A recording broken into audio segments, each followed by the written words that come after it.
Co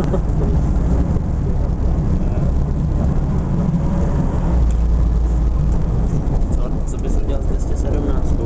Narval bys tam kloubáky?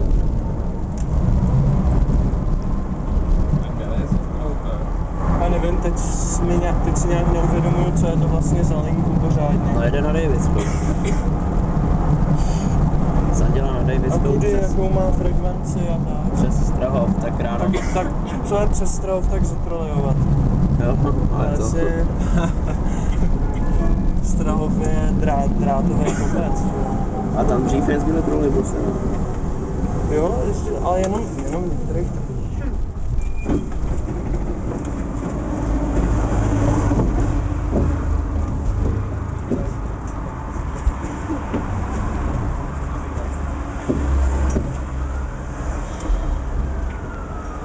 Uvěda, budeš tam mít ty sanitky.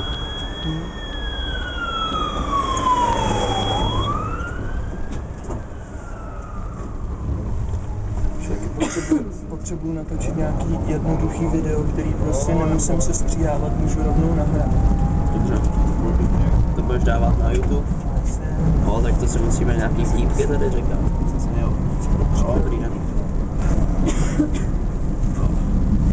No. Já tu mám jenom do zítřka. Určitě to někde mám, akorát to musím.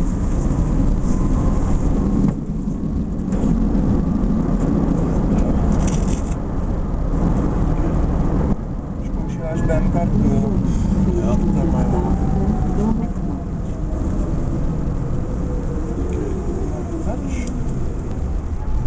Nichts zu danken.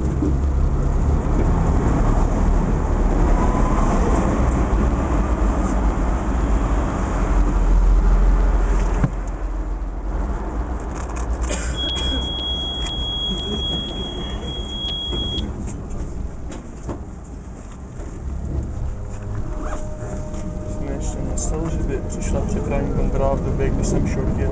No, je tam můj zážitek.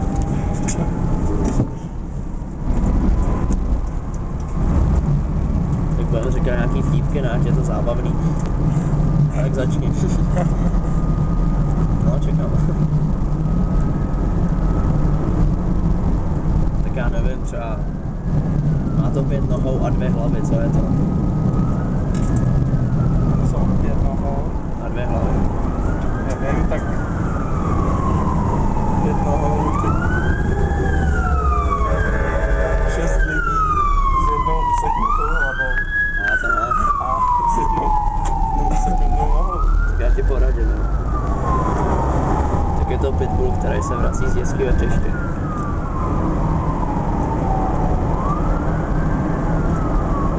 No teď ty. Já už nevím, radši. Ještě mám něco z tramvají. Chceš to říct? Jo, on chtěl, abych mu napsal, že tady jsme. To má asi smůlu.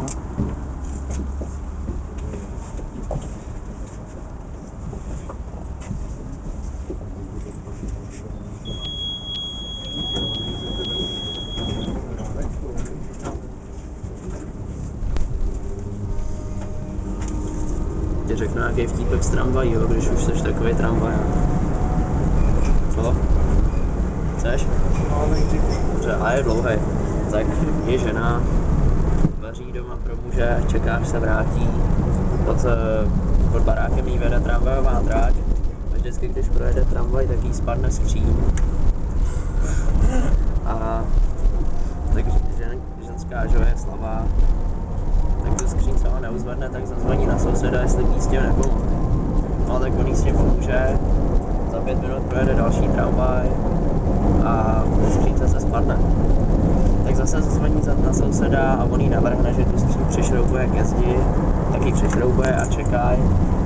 A zase projede další tramvaj a skříň spadne. Tak on jí teda znova přišroubuje a navrhne, že se do té skříně schová a podívá se, který ten šroub se tam vždycky povolí, když projede tramvaj a ta skříň spadne. No tak se vleze do té skříně, dlouho nic, viď? A najednou někdo zazvoní. No, za dveřma manžel. Tak manžel si dá logicky věci do toho, do šatníku, do skříně a vidí tam souseda, veď, a tady nám čeká, tak sousede, dejte mi do držky rovnou, asi mi neuvěříte, že tady čekám na tramvaj.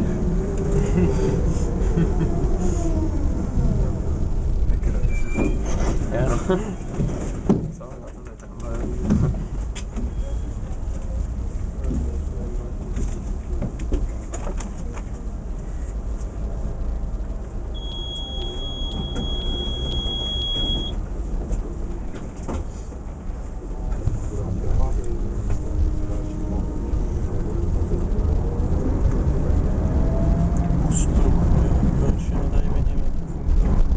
Tady tam je.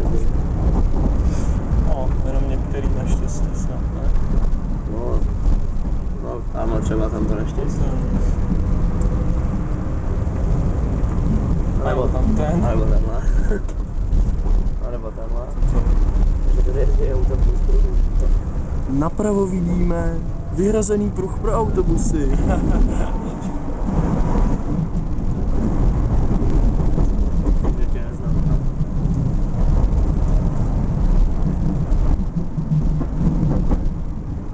To nejde komentář, když je to tolik lidí. Ano.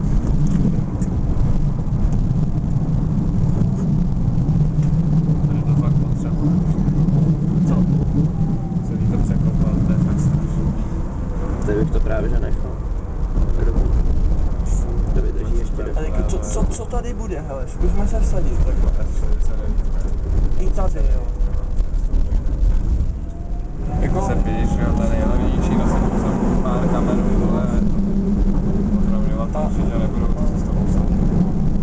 Ale to škoda. Prostě zatravnit to by bylo lepší. Trávu máš tamhle. Nebo tam. Mám od autobusu kryt od motoru tam. Ver domů. Dobře.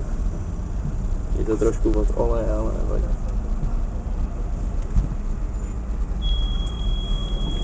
Tady začíná ten problém. Tamhle. Tak tady jsme u začátku autobusového pruhu.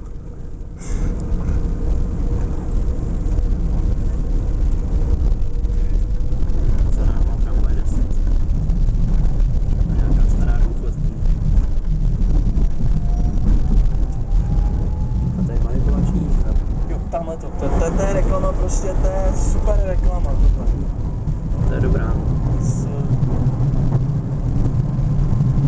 To je prostě vymejvání mozku našich peněz. Ježišmarja. Já jezdil vůbec. Takže tady taky vystoupíme, tady vyfotím tu reklamu, no. Tady taky vystoupíme a vyfotím tu reklamu.